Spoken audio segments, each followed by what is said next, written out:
দোয়া কবুলের 5টা শর্ত, এই কথা বলে আজকের আলোচনা শেষ। এই যারা বলেন দোয়া কবুল হয় না, দেখেন নিজেদের সাথে মিলে কিনা। এই 5টা শর্ত যদি পাওয়া যায়, মুহূর্তেই আপনার দোয়া আরশে যে নক করবে। 1 নাম্বার শর্ত আকলুল হালাল, হালাল খাওয়া। কি খাওয়া? আমরা দুইটাই খাই, হালালও খাই হারামও খাই। বেশি খাই কোনটা? হ্যাঁ, কি খান? আমি কই নাই কিছু, আপনারাই কইছেন। নিজের উত্তরে নিজে ধরা না। হারাম খেলে তো দোয়া কবুল হয় না। লা ইয়াদখুলুল জান্নাতা জাসাদুন গুযিয়া বিল হারাম। ওই দেহ কখনো জান্নাতে যায় না যে দেহ হারাম খেয়ে বর্ধিত হয়েছে।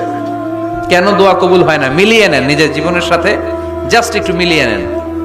দোয়া কবুলের 5টা শর্ত, এই কথা বলে আজকের আলোচনা শেষ। এই যারা